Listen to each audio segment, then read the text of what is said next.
Right, well, this was something that I never thought I was going to say, but AEW Forbidden Door 2024 suffered from having too much good wrestling, and ultimately, that harmed the show. Plus, a Tetsuya Naito who just didn't care. Very simply, didn't care. Welcome to Allison Analysis, the show where we're going to break down everything from Forbidden Door last night, emoji by emoji, using emojis as a rating system. It's going to be fun, but before we get started, please leave your thoughts in the comments down below and like and subscribe as well. My opinions are just my own. I want to hear what you guys thought of the show. Let's kick things off with Hikaru versus MJF. I'm going to give a thumbs up to the decision to have this match opening the show. MJF, Long Island, obviously he's going to get a huge reaction, and that's great. It gets them, warmed up and pumped up for the card to come.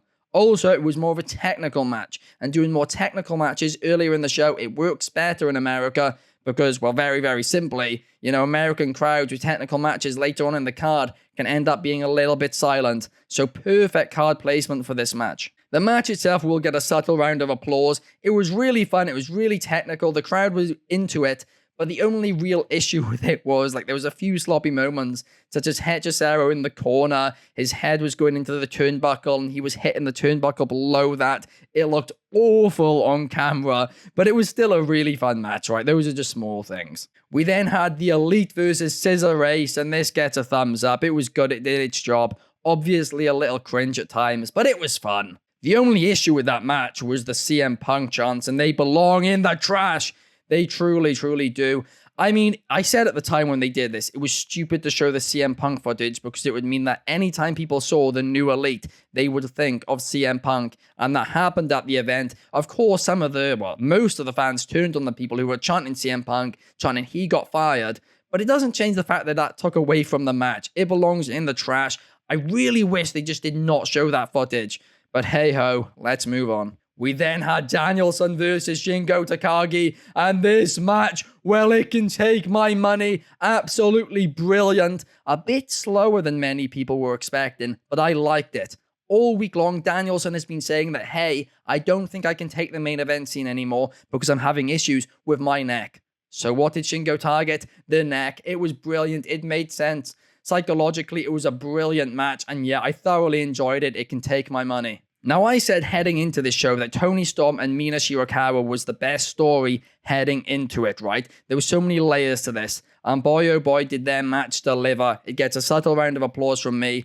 I only wish that it had a little bit more time, to be honest. The one thing that I didn't like about it was actually post-match, and that was that Toni Storm and Mina, well, they were like best friends at the end of it. And yeah, I know it's a nice story, it all makes sense, and usually it'd be like, oh, happy ending, brilliant, makes sense, cool.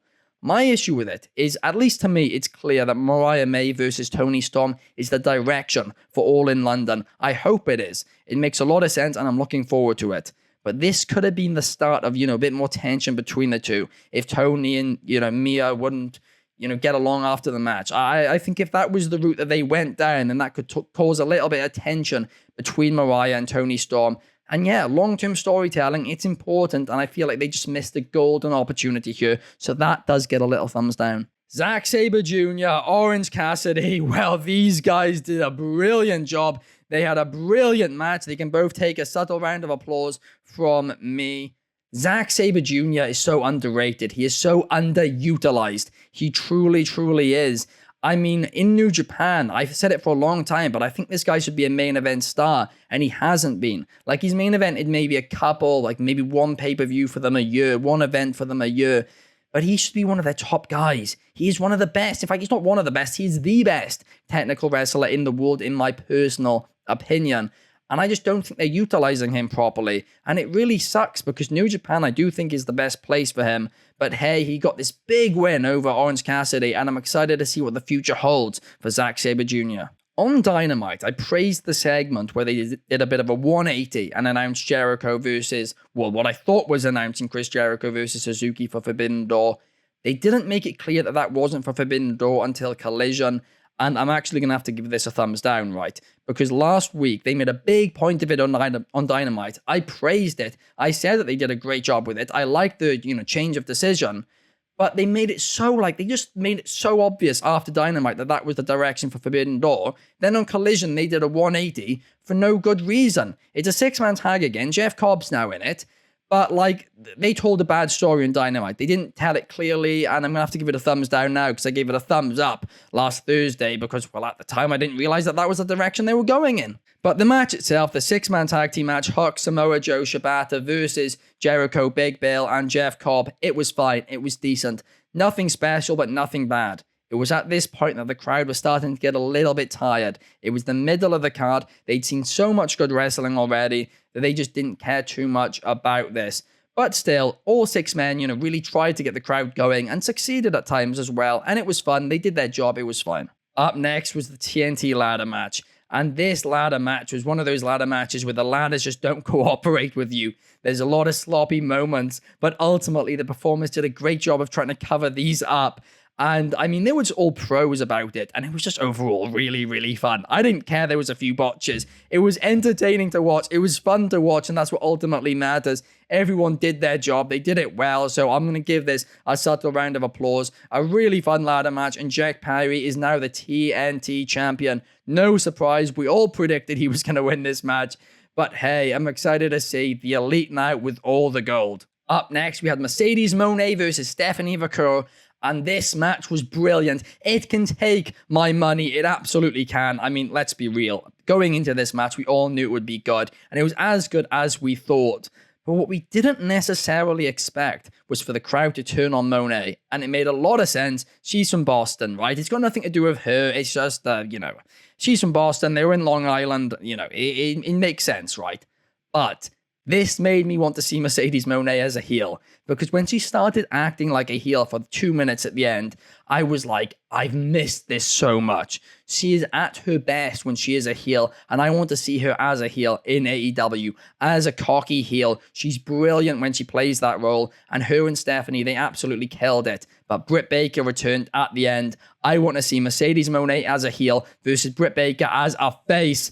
I cannot wait for this feud. I really, really can't. I think it could be one of the best feuds the AEW Women's Division has ever seen if they book it correctly. And to book it correctly, you need to turn Monae heel ASAP, because that is when she is at her best. In that heel position, she is phenomenal at it. Very few people are better than her when it comes to playing the heel role. Up next, we had the IWGP World Heavyweight Championship match. Jon Moxley versus Tetsuya Naito. And I'm just going to say it. Tetsuya Naito owes every fan in that building a refund. Now, before I explain it anymore, I want to quickly clarify that I never hate on wrestlers' performance. You can watch all my reels, all my stuff. I very, very rarely, if ever, have a go at wrestlers for their performances, because at the end of the day, they put their bodies on the line for us. But also at the end of the day, these fans paid their hard-earned money to be in that building. They paid their hard-earned money to pay $60 to watch this on pay-per-view, and Tetsuya Naito just didn't care. That's as blunt as it's going to be. He wrestled this match and didn't care. It was so sloppy. Jon Moxley deserves some of the blame too, but it takes two to tango, and Naito was at fault. He really was. And it frustrated me so badly, because I know how good Naito can be. And before all of you guys go, he's just been tranquilo.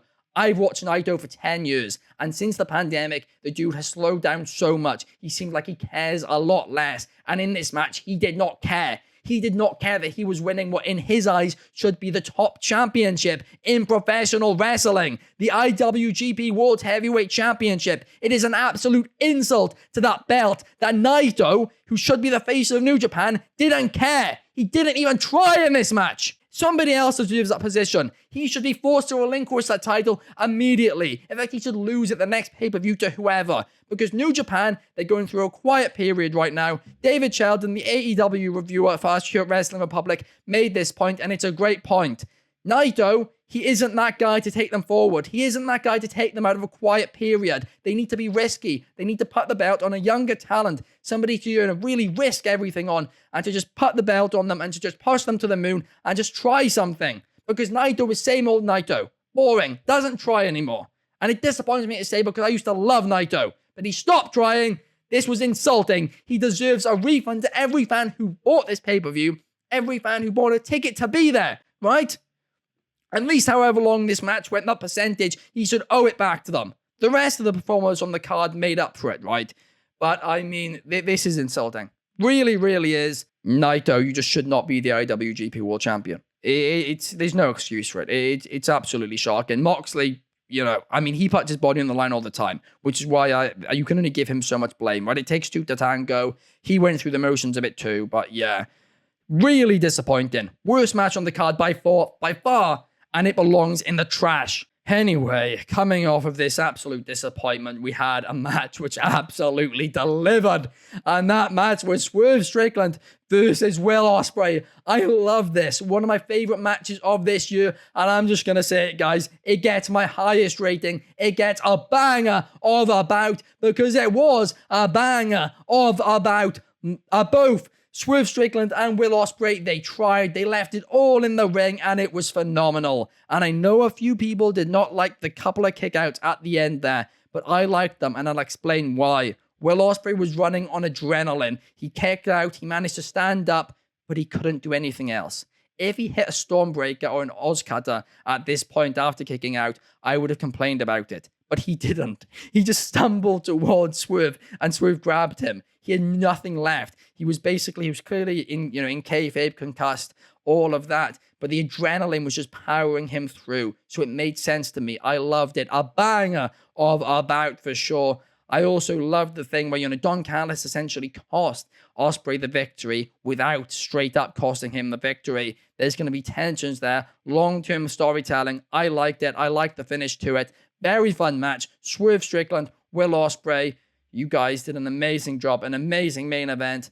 Let's continue putting some respect on Swerve Strickland's name. And we all know how good Will Ospreay is in the ring. That is no surprise at all. Overall, the issue with this pay-per-view was very simply there were too many matches. There was too much good wrestling, right? And I can't believe I'm saying that, but it's true. The issue with a wrestling pay-per-view was that there was too much good wrestling.